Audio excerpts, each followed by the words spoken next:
Simposium 11 akan dipandu oleh moderator kita yang terhormat Dr. Dewanto Yusuf Priyambodo, MSc, Spesialis Forensik Mediko Legal.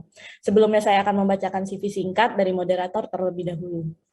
Dr. Dewanto lahir di Sleman, tanggal 25 Juni tahun 1988, merupakan lulusan dari Fakultas Kedokteran Universitas Gadjah Mada, Yogyakarta pada tahun 2011, serta melanjutkan studi di Ilmu Kedokteran Klinis dan PPDS Ilmu Kedokteran Forensik dan Mediko Legal FKKMK UGM pada tahun 2016 hingga 2019.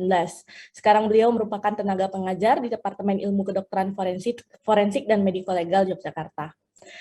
Tanpa panjang kata lagi, saya persilahkan kepada moderator, kepada Dr. Dewanto, saya persilahkan dengan hormat. Terima kasih Mbak Cara atas kesempatannya. Apakah suara saya terdengar? Sudah terdengar jelas, Dokter. Baik, terima kasih. Assalamualaikum warahmatullahi wabarakatuh.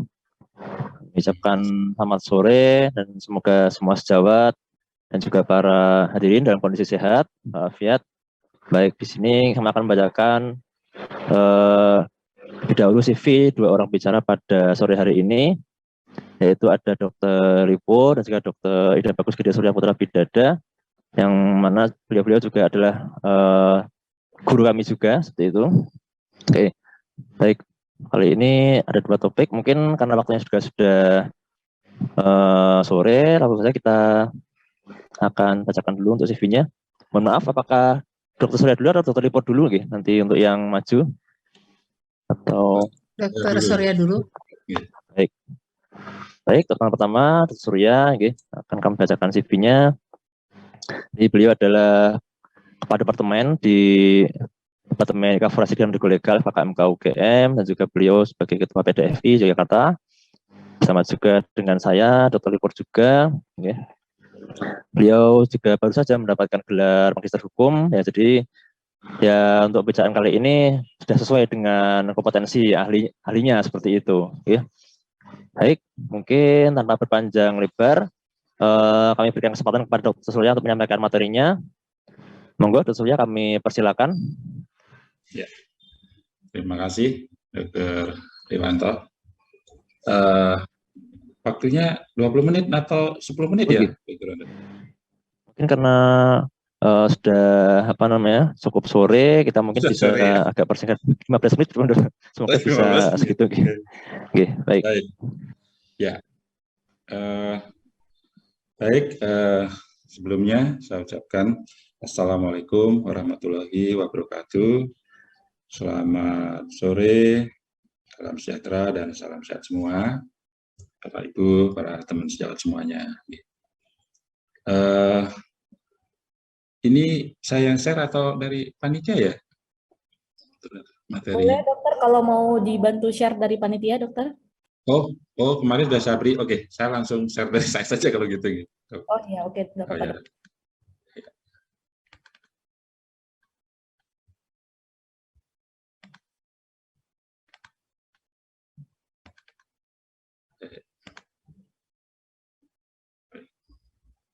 Sudah terlihat ya? Sudah, Dokter. Oke, ya, baik, terima kasih. Karena waktunya cukup singkat, dan saya yakin ini teman sejawat saya semuanya sebenarnya sudah memahami, jadi kami ikut turun rembuk share dalam acara yang sangat spektakuler sekali ini, maraton dari tadi pagi guys. Ya, kami ambil topik tentang hukum pidana malpraktek medik. Jadi kita tahu bahwa isu hukum pidana terkait malpraktek medik ini mungkin lahir sejak lahirnya Undang-Undang Praktek Kedokteran. Jadi sebelumnya ya kita mengenal ya kalau terkait dengan gugatan dari pasien atau keluarga pasien terkait malpraktek medik itu biasanya perdata. Tapi ternyata kita mengenal juga bisa juga terkait pidana. Nah, apa saja dan apa dasarnya? Mudah-mudahan apa yang saya sampaikan nanti bisa membuat teman-teman ya bisa juga pencegahan tentu lebih baik daripada mengobati. Ya, sebelumnya apa itu medical error? Jadi menurut Institute of Medicine atau IOMS, intinya bahwa error atau kesalahan medis itu apabila ada tindakan yang salah meskipun rencana kita sudah benar, atau tindakan salah karena rencana yang tidak tepat. Jadi memang error itu immunity, ya. Jadi namun tentunya kalau karena ceroboh atau kurang hati-hatian, itu bagaimana nanti pandangan hukum, gitu ya. Nah, jadi malpraktek medik kita ketahui bahwa tidak hanya yang disengaja. Jadi kesalahan itu umumnya pemahaman kita yang bisa diberi sanksi itu yang disengaja. Tetapi ada juga yang ternyata juga tidak sengaja atau lalai. Nah, ini yang menjadi perhatian kita. Karena kita menganggap ya mestinya yang lalai itu kan manusiawi gitu ya. Dokter itu juga manusia, ya tidak terluput dari kesalahan, dan kesalahannya tidak sengaja. Karena nggak ada dokter tentunya yang berniat menyakiti pasiennya. Jadi pasti tujuannya untuk betul-betul mengobati. Tapi pas dilalahnya. Nah, tapi tentunya yang tidak sesuai dengan SPO atau SPM dan ada dampak buruk ya pada pasien. Ya memang kalau tidak ada dampaknya ya pasien oke saja. Nah, kadang-kadang kalau ada dampaknya ya tambah parah atau bahkan meninggal ya kalau dulu ya pasiennya usah meninggal nggak bisa terima kasih, ya. Keluarganya terima kasih gitu ya. Tetap akan berterima kasih ya. Walaupun sudah meninggal. Nah, tapi kalau sekarang jangankan meninggal, luka tambah parah sedikit saja itu bisa dituntut baik secara administratif, perdata atau pidana. Jadi kita tahu memang kalau SPM ini terkait dengan kompetensi dan SPO, langkah-langkah yang dibakukan untuk melakukan suatu pekerjaan. Jadi memang kemampuan kompetensi ini diatur lewat credentialing sehingga apa saja kewenangan kita. Jadi belum tentu kompetensi yang kita dapatkan semua bisa diakomodir di rumah sakit. Jadi disaring dulu, ditapis dulu. Nah, kemudian kita juga tentu bahwa mesti menyusun juga langkah-langkah apa yang harus kita kerjakan sehingga nanti punya pedoman terkait yang harapannya tadi mencegah terjadinya error tadi. Nah, jadi malpraktik medis ini ada dua sebenarnya ya. Jadi criminal malpractice dan negligent. Jadi kriminal yang tadi dengan sengaja atau dolus, sedangkan negligent karena kelalaian ya. Jadi karena kelalaian ini juga ada culpa levis atau ringan dan culpa lata. Nah, jadi yang criminal malpractice dengan sengaja ini saya yakin tadi ya tidak ada dokter, tidak ada atau jarang. Nah, ini yang sebenarnya memang perlu kita cek ya. Tapi kenyataannya di berita-berita ada juga ya. Mungkin euthanasia di Indonesia belum ada ya beritanya. Tapi aborsi tanpa indikasi medis mungkin ya. Kemudian surat keterangan medis, nah ini ya yang tidak benar ya. Ini ada ya, masih ada ya yang mengarah ke keterangan palsu. Nah, sebenarnya kita perlu membedakan kapan dikatakan risiko medis dan malpraktik medis. Jadi memang persepsi pasien, keluarga pasien, ya apapun hasil, jadi mereka melihat hasilnya, ya datang ke dokter, tujuannya untuk berobat sembuh, tapi hasilnya tambah parah atau bahkan meninggal. Nah ini tentu mereka menganggap dokternya ini malpraktik, ya mereka mengenal sekarang malpraktik, gitu kan. Ini dokternya ngawur, nggak benar. Nah, sebenarnya bisa saja itu adalah sesuatu risiko medis. Jadi sudah sesuai standarnya tadi, tapi pasien tetap cedera.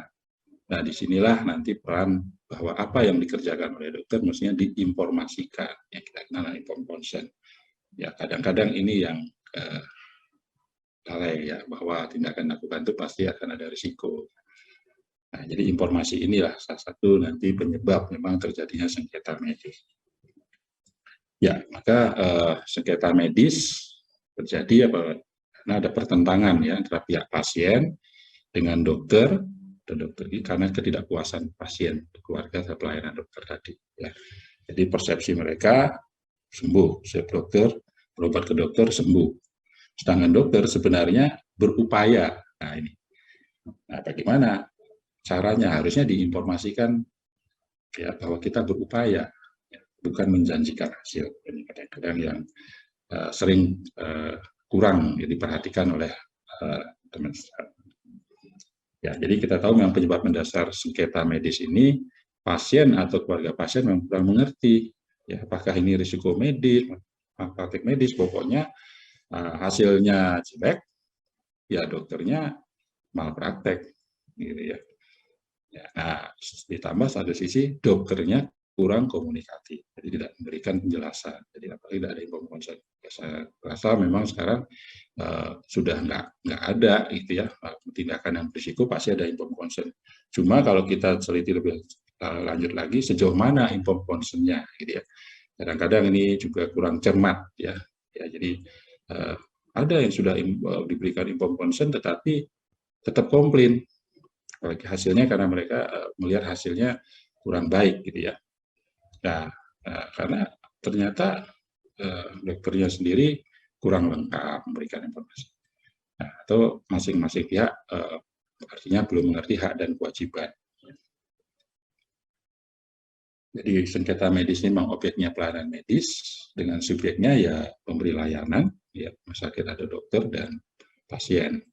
Dan memang mestinya sebelum sengketa perselisihan antara pasien dan dokter ini diputuskan di pengadilan profesi, ya belum bisa dikatakan malpraktik.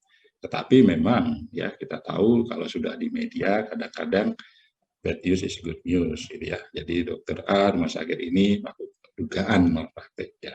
Sebenarnya kata dugaan malpraktik pun ya juga tidak tepat ya karena ini sudah menjudge dokternya ya seolah-olah. Jadi sebenarnya belum tentu malpraktik. Gitu ya. Ya, dan kita tahu ya, dia dokter dengan pasien, ya ada hubungan yang dulu paternalistik, ya. Jadi apapun dikatakan dokter, pasien manut tadi ya, sehingga pasiennya meninggal, ya keluarganya tetap terima kasih. Gitu ya. Nah, kalau sekarang, ya, jadi makin tinggi pengetahuan dan berkembangnya kesadaran hukum masyarakat, maka tuntutan makin berkembang juga, ya masyarakat makin menyadari pasien hak dan kewajibannya. Sehingga kita tahu ya sekarang hubungannya kontrak terapeutik. Jadi win-win solution. Ya kita menyatakan bahwa kita berupaya. Ya, namun sebenarnya ya ini sejauh mana pemahaman pasien bahwa dokter itu berupaya, gitu ya, berupaya atau berikhtiar maksimal, inspanning permatenis. Ya mestinya disampaikan. Ya, nah, ini kadang-kadang yang kalau tidak disampaikan dengan rinci, detail, ada hal yang kurang baik, tentu ini yang menimbulkan perselisihan terhadap pasien. Nah, dampak kemajuan zaman, perkembangan pola pikir masyarakat, kesadaran masyarakat tentang perlindungan hukum tadi, jadi hubungan dokter pasien tidak hanya hubungan keperdataan orang dengan orang, jadi berkembang ke persoalan pidana. Ya, jadi dasar pemidanaan malpraktik medis ini ada di dalam Kitab Undang-Undang Hukum Pidana (KUHP), kemudian Undang-Undang Praktik Kedokteran, Undang-Undang Kesehatan, Undang-Undang Rumah Sakit. Ya, nah, di dalam KUHP pasal 1 ayat 1 sering disebut dengan asas legalitas, nullum delictum nulla puna semper via licet. Jadi memang tidak ada delik, tidak ada pidana tanpa peraturan lebih dulu. Ya, ya jadi kalau tidak ada peraturannya, apapun yang itu ya tidak bisa dipidana. Ya. Ya, jadi dalam adagi hukum juga ada istilah Ginstrap under school. Jadi tidak ada pidana kalau tidak ada kesalahan. Ya. Kemudian kita tahu di dalam KUHP pasal 63 ayat 2-nya yang lebih menekankan lex specialis derogat legi generali. Jadi jika suatu tindakan masuk dalam suatu ketentuan pidana umum tapi termasuk juga aturan pidana khusus, maka hanya khusus itu yang terapkan. Jadi aturan khusus mengalahkan aturan yang bersifat umum. Jadi mestinya kita berharap ya dalam konteks pidana ya aturan-aturan yang khusus tentang kedokteran, bukan menggunakan KUHP. Ya, tapi memang kita lihat dalam penerapannya masih saja ya penyidik. Nah, ini yang mungkin nanti harus dicari solusinya. Harapan kita ya tetap menggunakan aturan yang khusus. Tetapi kenyataannya tetap juga penyidik menggunakan aturan yang bersifat umum di dalam KUHP. Ya, kemudian dalam pidana itu mestinya sebagai sanksi pidana itu obat yang terakhir, dari upaya yang terakhir, atau saya sebut ultimum remedium. Dan Prof. Muladi, seorang dan Prof. Barda Nawawi, pakar hukum pidana, memang jangan menggunakan hukum pidana apabila kerugian yang timbulkan oleh pemidanaan lebih besar daripada kerugian yang tidak pidana yang akan dirumuskan. Di dalam pasal 184 KUHP, kita tahu ada 5 alat bukti yang sah, keterangan saksi, keterangan ahli, surat petunjuk keterangan terdakwa. Dan dalam 183-nya sebagai perbuatan pidana apabila hakim memutuskan minimal 2 alat bukti dari 5 tadi yang sah dan hakim peroleh keyakinan. Jadi tadi yang disebut dengan mencari kebenaran material. Jadi kebenaran yang sesungguhnya sehingga sampai kalau dalam bahasa asing beyond reasonable doubt ya. Kita tahu seperti itu, artinya dalam proses untuk pembuktian pidana itu sebenarnya lebih rumit dibandingkan perdata. Gitu. Dan biasanya memang pasien pasti perdata. Kalau perdata itu karena ada untungnya kesannya ganti rugi. Gitu. Kalau pidana jarang gitu ya, karena ya kalau benar-benar mangkel banget gitu. Jadi mereka ingin mempenjarakan dokter itu artinya saking mangkelnya. Gitu. Dan memang kemudian juga sulit juga. Ya, pembuktiannya tentu tidak akan mudah karena kebenaran material. Malpraktek medik masuk ke dalam ranah pidana melalui 3 aspek. Kita tahu sikap paten dokter dalam perlakuan medis yang menyimpang dan ada kerugian yang berakibat langsung. Jadi mesti ada kalau Prof. Edi saya menyatakan mesti ada 4 hal: duty, dereliction of duty, penyimpangan, kemudian ada damage, kemudian direct causal. Jadi cederanya atau parahnya pasien itu memang akibat langsung dan itu yang sulit pembuktiannya. Nah, pasal-pasal pidana terkait kriminal malpraktis kita tahu di pasal 267 ada keterangan palsu, ya. Jadi ini hanya ingin mengingatkan bahwa hati-hati di dalam memberikan surat keterangan medis. Ya, kalau yang memang itu artinya bahwa sendiri menekankan bahwa ada perbuatan pidana yang masuk kriminal malpraktis tadi ya. Jadi kita kalau sengaja menyatakan bahwa orang yang sebenarnya tidak sakit kita katakan sakit, nah itu adalah pidana. Kemudian juga 299 terkait dengan aborsi ya, kita tahu ya. Jadi kalau yang ini saya yakin dengan adanya kode etik ya, kemudian disiplin ya,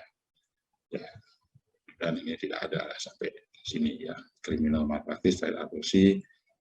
Nah, mungkin membuka rahasia medis, mungkin kadang-kadang karena lupa ya, lupa saja ini ya, kadang lupa nggak sengaja ya, tapi kalau dokter jarang gitu ya. Jadi kalau buka rahasia medis ini kadang-kadang tidak hanya memang dokter yang menangani, tapi semua yang terlibat dalam rumah sakit ya, misalnya koas, kadang-kadang koas ini yang kebablasan. Nah, jadi maka kita sering harus mengimbau, jadi koas pun jadi sudah mesti juga wajib, jadi tidak hanya dokter penanggung jawab pasiennya saja yang harus menjamin rahasia medis.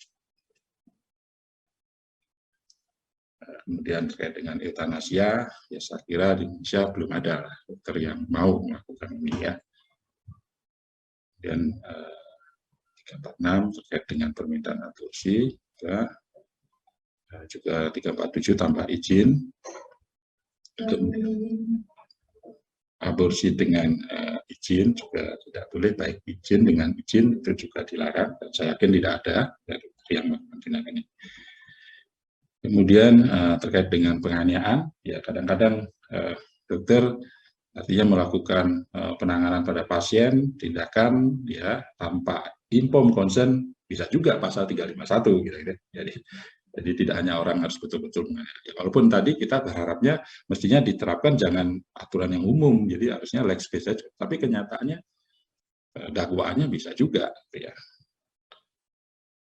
Nah ini yang paling sering juga 359 yang sering kita sebut dengan pasal karet ya pasti. Jadi kalau karena kekurangan hati-hatiannya, kapannya matinya orang lain 359, luka berat tadi 360 ya. Padahal mestinya kita berharap kita tidak bisa disamakan dengan kecelakaan lalu lintas atau penganiayaan. Jadi beda. Ya, itu. Nah, kemudian di dalam UU PK juga sudah ada terkait dengan walaupun ya, namun kita bersyukur ya sebenarnya saya ingin menyampaikan bahwa pasal 75 dan ini sudah di-review. Jadi bayangkan kalau ternyata tidak di-review, tidak punya STR, ya di sanksi pidana penjara 3 tahun, luar biasa. Untungnya berhasil di-review ya di MK. Nah, kan juga 76 ya, jadi artinya kita tidak punya SIP, STR, tidak dipidana, tapi sanksi administratif. Ya. Nah, kalau yang terkait dengan nama tidak laku, tetapi dengan sengaja tidak membuat rekam medis, ini ada sanksi pidananya di UPK 1 tahun atau denda maupun denda. Kemudian dengan sengaja tidak memenuhi kewajiban. Nah, apa saja nih? Pasal 51 huruf A sampai D, yang E tidak berlaku. Ya, yang satunya itu memberikan pelayanan medis, jadi tidak memberikan pelayanan medis sesuai dengan standar, nah, itu bisa sanksi pidana. Tidak merujuk pasien ke dokter sehingga menyebabkan pasiennya menjadi lebih parah, membocorkan rahasia atau tidak melakukan pertolongan darurat, itu pidana. Nah, kecuali yang ini ya menambah ilmu pengetahuan, nah, untung ini di-review juga ya. Kalau kita tidak upgrade seperti sekarang, so ini ya bisa pidana, repot. Kemudian pasal 80 ya, kemudian ini bagi pemilik klinik rumah sakit yang sudah harus memahami ya tidak mungkin mempekerjakan dokter dan dia tidak punya SR atau SIP tadi, jadi ada sanksi pidana penjara juga. Oke, kemudian di Undang-Undang Kesehatan pasal 29 ya diupayakan juga terkait dengan harus diselesaikan lebih dahulu melalui mediasi, mungkin nanti bagaimana penyelesaian terkait dengan sengketa medis, ini nanti disampaikan oleh Dr. Lipur. Ya. Kemudian di pasal 32-nya, kita rumah sakit ya, dokter wajib melakukan pelayanan gawat darurat, jadi tidak boleh menolak pasiennya atau meminta uang muka. Kemudian di pasal 58 tegaskan situ keluarga atau pasien berhak menuntut ganti rugi jika tidak menimbulkan kerugian atau kesalahan pelayanan kesehatan yang diterimanya. Ya, di Undang-Undang Kesehatan pasal 75 Juna menekankan bahwa dilarang aborsi kecuali ya karena indikasi medis, ya kedaruratan medis, kehamilan atau perkosaan juga, ya itu. Kemudian pasal tulisannya ya jadi kapan dilakukan. Nah, jadi pasal 10 Paskes atau tenaga kesehatan yang melakukan praktik pada Paskes yang sengaja tidak memberikan pertolongan terhadap pasien yang keadaan gawat darurat, itu ada sanksi pidananya 2 tahun atau denda 200 juta, dan jika sampai menimbulkan kecacatan kematian tentunya lebih berat 10 tahun sampai 1 miliar. Pasal 194-nya ini yang tadi juga sengaja melakukan aborsi, jadi tidak sesuai dengan pasal 75, itu 10 tahun atau denda 1 miliar. Dan di dalam Undang-Undang Rumah Sakit 44/2009 pasal 32-nya, jadi pasien keluarga punya hak menggugat menuntut rumah sakit, jadi mengingatkan kita bahwa maka ya kita harus memberikan pelayanan yang sesuai dengan standar, karena kalau tidak sesuai standar, nah, mereka punya hak menggugat atau menuntut. Pasal 44-nya, namun rumah sakit dapat menolak mengungkap segala informasi pada publik yang berkaitan rahasia kedokteran dan bisa dibuka ya kalau memang pasien atau keluarganya sudah dulu mengungkapkan ke media massa. Ya. Artinya rumah sakit punya hak jawab. Ya. Dalam pasal 45, rumah sakit tidak bertanggung jawab secara hukum apabila pasien atau keluarga menolak menghentikan pengobatan. Ya. Tidak bisa dituntut dalam masalah tugas dalam rangka menyelamatkan nyawa manusia. Nah, dan rumah sakit pasal 46-nya ini harus bertanggung jawab secara hukum terhadap semua kerugian timbulkan atas kelalaian yang dilakukan oleh tenaga kesehatan. Ini dalam hukum disebut dengan vicarious liability, tanggung jawab renteng. Setiap orang yang dengan sengaja melalaikan rumah sakit tidak memiliki izin, itu ada sanksi pidana juga, penjara 2 tahun, dan denda banyak 5 miliar rupiah.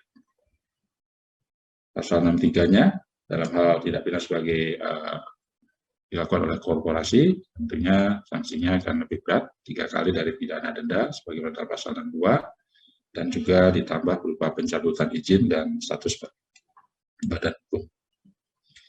Oke, kesimpulannya, dokter atau dokter gigi dalam praktek profesi dapat tuntut secara administrasi, perdata, dan pidana. Dan dokter perlu memahami hukum pidana malpraktek medis guna mencegah sanksi pidana. Ya, pencegahan lebih baik dari kuratif, karena itu dokter dalam menjalankan praktek tetap mematuhi ketentuan norma etik, norma disiplin, dan norma hukum. Demikian, terima kasih, semoga bermanfaat, dan mungkin mudah-mudahan nanti ada sesi diskusi. Demikian, Dr. Dewanto. Terima kasih.